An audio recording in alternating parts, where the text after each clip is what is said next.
حطي بقى طماطم كتير على قد ما تقدري، طماطم شرايح بقى، طماطم الحمراء الحلوه المسكره دي. بنقطع الطماطم مكعبات صغيره جدا، يعني انا هوريها لكم، يعني على قد ما تقدري تكون صغيره خالص، عارفين كانكم بتقطعوا عصافيري كده. وهتجيبي الدبوس وتبدأي تفتحيه بالمقص بالطريقة دي. عايزينه يبقى عامل زي ايه الفراشة كده، يبقى فارد كده نفسه. على قد ما تقدري حاولي تفتحيه، ايوه بالمنظر ده. والمقص اسهل يا جماعة من السكينة. هتجيبي الحلة تحطي فيها شوية زيت ومكعب كبير حلو كده من الزبدة. اول ما يقدح زي ما انت شايفة كده، انزلي ببصلاية كبيرة مفرومة ناعم، وسيبيها بقى لغاية ما تاخد اللون الذهبي الحلو ده. بعد كده هنزل بمكعبات الطماطم الصغيرة اللي احنا عملناها، وهنسيبها برضو تتسبك شوية مع البصل. شوية هنزل بفلفل الوان اخضر واحمر ومقطعاه صغير زي الطماطم تمام. هشوحهم بالطريقة دي واسيبهم شوية، واضيف بقى البهارات: ملح، فلفل اسود، وكركم، وكاري، وبابريكا، كله معلقة صغيرة ما عدا البابريكا معلقة كبيرة.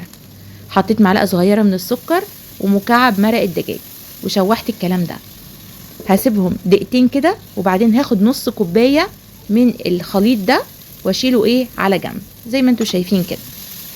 بقية الخليط بقى هحط عليه كوباية ونص من الرز البسمتي، واقلبه مع بعضه كده، ومعلقة كبيرة مليانة كده من معجون الطماطم، وهقلبه واسيبه، مش هسقيه خالص، هسيبه ماشي واشيله من على النار بعد 3 دقايق.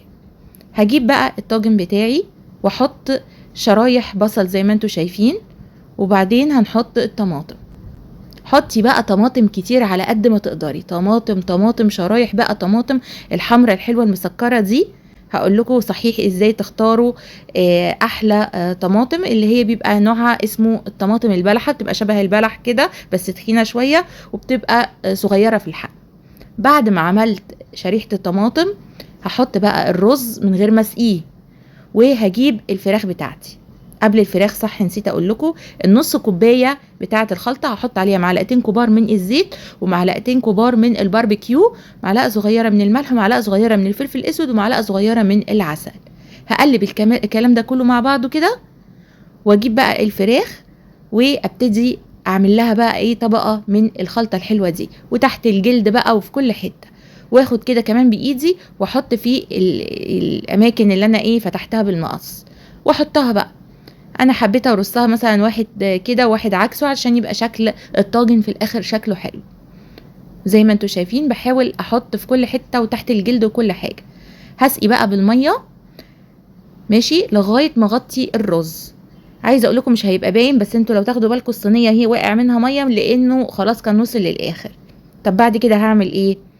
هجيب كيس الحراري، عارفين الكيس الحراري، وهربطه واحط فيه الطاجن عادي جدا. ليه بقى؟ لان كميه الميه اللي انا حطيتها مش كفايه ابدا لتسويه الرز، عشان يستوي لازم تحطيه في الكيس الحراري. هحط له 3 فتحات من فوق كده، وهدخله في الفرن لمده ساعه الا ربع على درجه حراره 180 درجه. طبعا اول ما يطلع كده تسيبوه خالص لغايه ما يهدى شويه، وتفتحوه بالمقص، بس تخلوا بالكم لان برضو بيبقى فيه بخار محبوس وبيلسع جدا يا جماعه. دلوقتي بقى هي شكلها مش عاطفي، هحط لها شويه كاتشب كده وزيت من على الوش، وهدهدهم بالفرشه زيت مع كاتشب، وحطيهم تحت الشوايه. عايزه اقول لكم كده الرز هياخد وش حلو كده من تحت الشوايه، والفراخ رهيبه يا جماعه، وطبقه الطماطم والبصل عاطيه طعم حلو جدا للرز. تعالوا شوفوا الجمال، انا هوريكم، وبجد الريحه بتتكلم عن نفسها من اول ما بتفتحي الكيس لغايه ما تبداي تاكلي في الطبق. ريحته رائعه وطعمه اروع. طب هل بقى الدبابيس استوت؟